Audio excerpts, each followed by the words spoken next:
everyone, this is just your friendly reminder that if you actually thought white privilege exists, then mixed people would be clinging on to the Caucasian side like their life depended on it. Let that sink in for a minute.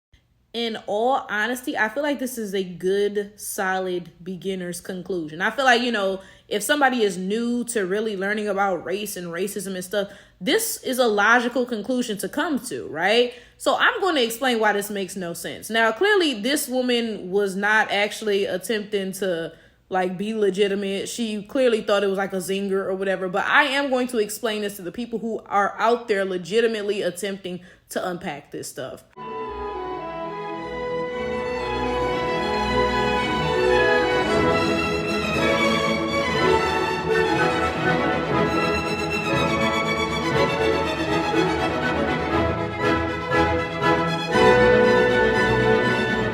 The funniest thing about this is the fact that mixed people did cling on to their Caucasian identity like their lives depended on it. But white people were the ones who would not allow them to. And let's just go into that briefly. Let's just have a quick history lesson, right? First of all, let's take a moment to think about, when did mixed people even come into existence in this country? Well, they came into existence during transatlantic slavery, when white enslavermen would rape enslaved black women. Sometimes mixed children would be born from this, right? And the thing is this, when these mixed children were born, they were like, hey, well, I'm half white. That means I'm not black. I should not be enslaved, right? And I'm not mad at them for that because, they're not black. And honestly, if I was mixed, I would have used the same excuse, okay? I'd have been like, well, black folks getting enslaved. I'm not black. I got a white parent, right? So we see that when they were first born, they clung to their whiteness like their lives depended on it, right? And do you think that white people allowed them that cop out? Do you think white people were like, oh, well, yeah, you do have a white parent, so, you're not black, so you don't have to be enslaved? No, white people said, you're not good enough to be considered white, so we'll just throw you in with the black people, right? So literally, the reason why today some mixed people claim to be black is because white people have forced that identity onto them. I'm assuming the woman who made this video has never heard of the concept of mixed people passing as white.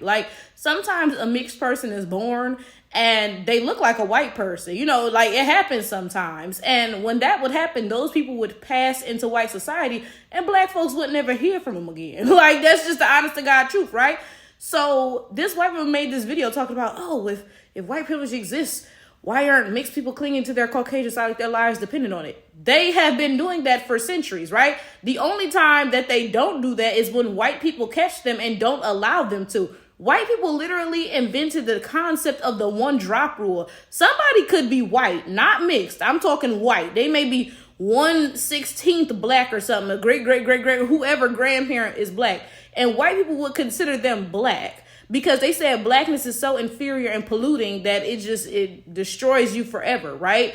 So people were not allowed to cling to whiteness because of white people's delusional views of, their own superiority and black people's inferiority. The Plessy versus Ferguson case was a guy who was 1/8 black.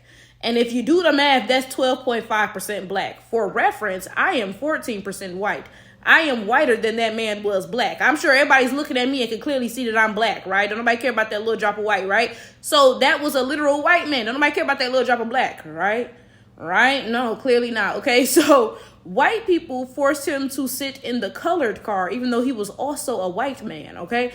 He sued because of this, because he said, hey, I'm white, I should be allowed to sit in a white car. Guess what? He lost, okay? So again, this man was white. He was not a biracial or anything. He was white. White people wouldn't even allow him to cling to whiteness, and he was literally white. So you think white people are going to allow biracials to cling to whiteness? Now, y'all know on my channel, I have a lot of discussions about race and all this stuff, and a lot of times I will have conversations about biracial people, right?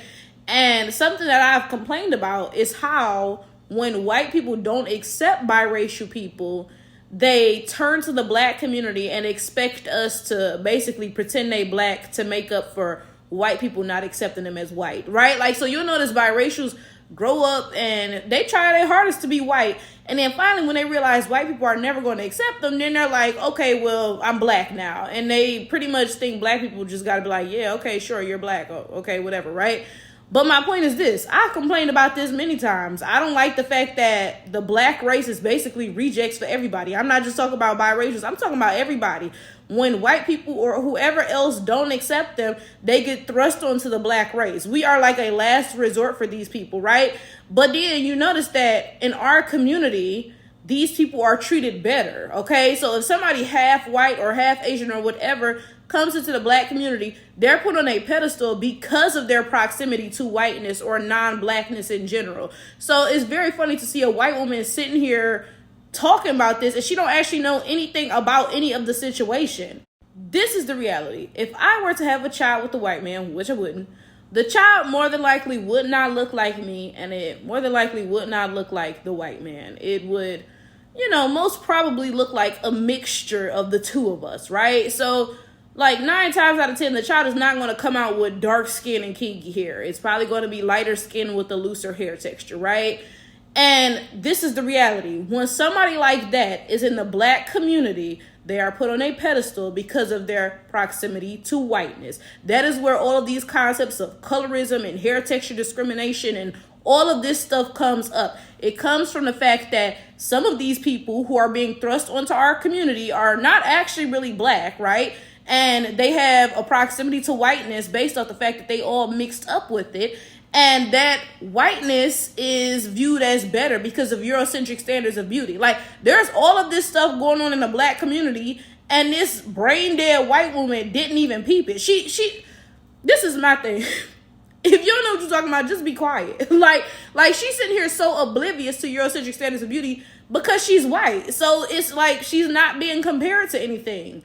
Now, as a dark-skinned black woman with 4C hair, I am more than aware of Eurocentric standards of beauty. Like, for example, let me tell y'all, I was getting my hair done one time, right? And I was in this random girl house. Because one thing about me, baby, I'm going to be in somebody's house getting my hair done. Okay, so it was mad people living in this house. Like, mad people. They kept popping up. Like, 2 folks came from the basement. 3 people came from upstairs. 5 folks were sleeping on the couch. I was like, yo, what? But anyway, right? There was some kids that lived there, and they were about to go outside to play. And one of the guys, who I'm assuming was their dad or whatever, he gonna tell them, oh, like, don't stay out there too long. Y'all gonna get dark. And I was like, what? Because, like, huh? You know what I'm saying? Like, but when you hear something like that, it's quite clear that there is a Eurocentric standard of beauty being held here. Because what's wrong with being dark? Like, huh? But no, there's a reason he said that. Because, the standard of beauty is light skin. You know what I'm saying? So, yeah, stay out the sun because you're going to get darker, right? Now, if y'all wondering, no, I did not say shit because it was like 20 motherfuckers in there. Shit, I ain't had nothing to say. You think I'm about to say something? They going to be like, oh, don't tell me how to raise my kids. I'm going to get jumped. Hell no, I ain't say shit. You got to learn to choose your battles, okay? But that stuck out in my mind, and it was crazy to me because I'm blessed, concerning the fact that my parents never said stupid shit to me like that growing up. They really didn't.